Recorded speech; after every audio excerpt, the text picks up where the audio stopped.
Welcome to This Week in Obstetrics and Gynecology. This week we're covering 10 notable papers spanning prenatal screening and intrapartum fetal surveillance, menopause and long-term cardiometabolic risk, and gynecologic surgery, imaging, and reproductive medicine.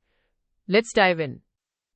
We'll start with prenatal and intrapartum care, where two papers ask us to reconsider tests we use every day. In Obstetrics and Gynecology, a prospective multi-site study across 9 United States institutions evaluated cell-free DNA fetal risk assessment as a primary screen for autosomal recessive conditions, cystic fibrosis, spinal muscular atrophy, and the alpha and beta hemoglobinopathies, among more than 2,200 pregnant carriers with singleton pregnancies at 10 weeks or beyond. Outcomes were known for almost 99% of the 2,403 results. A high-risk result, meaning a predicted fetal risk of at least 1 in 4, was returned in only 1.3% of cases, and the test showed specificity of 99.5%, a negative predictive value of 99.9%, sensitivity of 94.4%, and a positive predictive value of just under 60%. The practical appeal here is that this approach outperformed traditional carrier screening on positive predictive value without needing a partner sample, a real advantage when the partner is unavailable or unwilling. But note the sensitivity. Roughly 1 in 18 affected pregnancies was missed, so a low-risk result is reassuring rather than definitive, and a high-risk result still needs diagnostic confirmation. The second paper in the American Journal of Obstetrics and Gynecology is one of the largest intrapartum datasets. You'll see 317,000 term deliveries across 7 Finnish hospitals, with detailed cardiotocography analysis in nearly 3,500 newborns who had umbilical artery acidemia.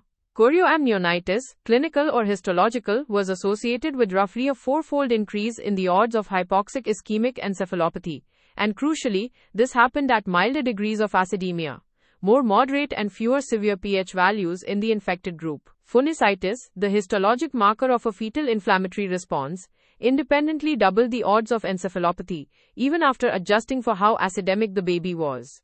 And the fetal heart rate patterns were blunted. Infected fetuses who went on to develop encephalopathy had about 40% fewer deep decelerations, a roughly 30% smaller cumulative deceleration area, and about 2.5 times as many shallow decelerations, despite identical contraction frequency. The message for the labor ward is uncomfortable but clear.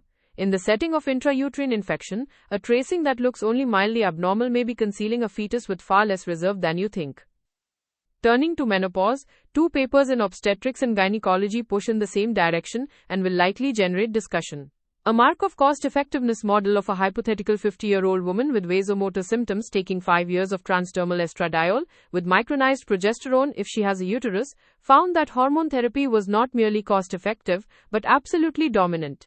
Cheaper and more effective than no treatment at every willingness to pay threshold, tested up to $200,000 per quality-adjusted life year.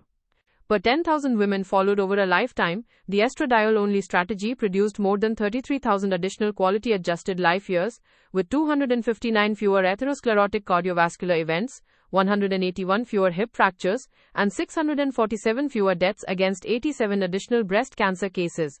Be clear-eyed about what drives that result. Sensitivity analyses showed the cardiovascular assumptions dominate the model, so the finding is only as good as the estimate of cardiovascular benefit fed into it. Alongside it, a clinical commentary reviews evidence that estrogen-only therapy may actually lower breast cancer risk after hysterectomy. A meta-analysis of 10 randomized trials in more than 14,000 participants found breast cancer in 3.6% of women on estrogen versus 4.7% on placebo, roughly a 23% relative reduction. In a matched prospective cohort of 676 BRCA carriers with intact breasts, 15-year cumulative breast cancer incidence was 24% among estrogen-only users versus 47% in matched non-users. The authors are appropriately cautious. Most trial data used conjugated equine estrogens rather than estradiol, but the counseling implication is concrete. When a patient with elevated breast cancer risk is considering surgery for benign gynecologic disease, the downstream hormone therapy options and the availability of uterine-sparing alternatives belong in that conversation. The cardiometabolic thread continues in PLOS medicine, with a Swedish national cohort of more than 380,000 women followed from a first birth between 1992 and 2002 through the end of 2023. comparing women with infertility who conceived with assisted reproductive technology against those who conceived without it. Treatment was not associated with myocardial infarction, heart failure, type 2 diabetes, aortic disease, or chronic kidney disease. The one exception was ischemic cerebral events, with a 30-year risk ratio of about 1.44, a signal the authors flag as imprecise given the small number of exposed women and few events. What was consistent was that infertility itself, independent of treatment, predicted higher risk across most outcomes, only partly explained by baseline differences. Practically, that reframes an infertility history as a marker to carry forward into long-term cardiovascular risk assessment, not just a reproductive footnote. Now to gynecologic surgery, imaging and reproductive medicine, starting with a trial that returned a negative primary outcome. In BGOG, 220 primiparous women with symptomatic stage 2 to 3 prolapse at 6 to 8 weeks postpartum were randomized to 12 weeks of supervised pelvic floor muscle training, with or without added electrical stimulation and biofeedback. At 24 months, the proportion of women with improved prolapse stage did not differ between groups, and there were no differences in the pelvic floor impact questionnaire or in electromyography values. Pelvic floor muscle strength did improve with the added stimulation, but at higher cost and with similar quality-adjusted life years. The conclusion is that a single course of electrical stimulation biofeedback adds limited long-term anatomical benefit. Supervised training remains the core of postpartum prolapse care. In ultrasound in obstetrics and gynecology, a prospective diagnostic accuracy study from Chile enrolled 345 women who underwent hysterectomy shortly after transvaginal ultrasound, with adenomyosis confirmed histologically in 45%. Using the revised morphological uterus sonographic assessment consensus criteria, direct signs performed best. Echogenic subendometrial lines gave a sensitivity of about 54%, with specificity near 95%, and a combined direct sign model reached 94% specificity, but only 60% sensitivity, with overall accuracy around 79%. Adding indirect signs contributed nothing meaningful. So a positive scan based on direct features is trustworthy, a negative scan does not rule adenomyosis out, and roughly 2 in 5 affected uteri will be missed. Two papers round out the surgical and fertility side.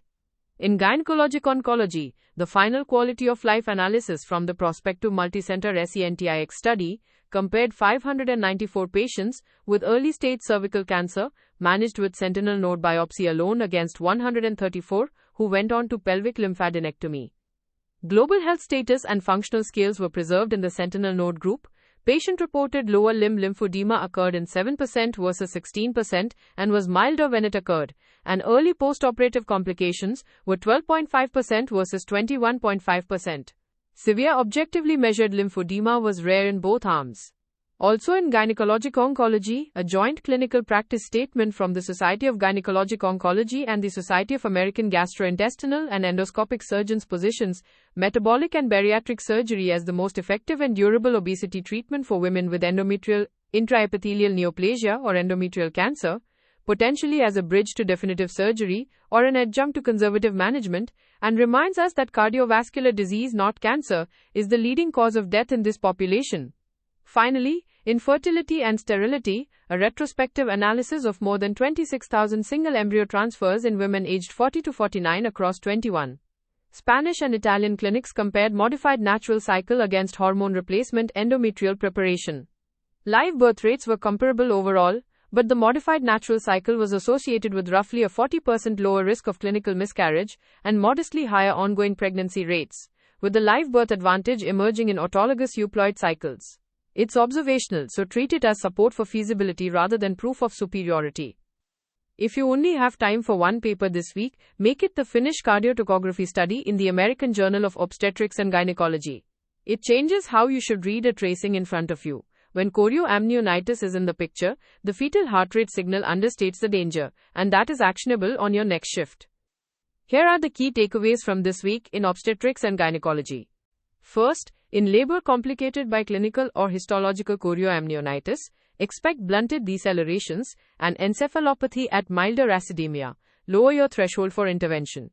Second, reflex cell-free DNA fetal risk assessment for recessive conditions offers a much better positive predictive value than traditional carrier screening and needs no partner sample. But its sensitivity of 94% means a low-risk result is reassurance, not exclusion.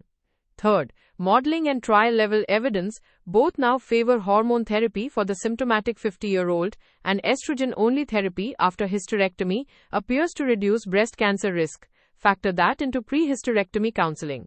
Fourth, an infertility history is a long-term cardiovascular marker, while assisted reproductive technology itself looks broadly cardiometabolically safe, apart from an imprecise signal for ischemic cerebral events. And fifth, on the procedural side, adding electrical stimulation biofeedback to postpartum pelvic floor training did not improve prolapse stage at 2 years.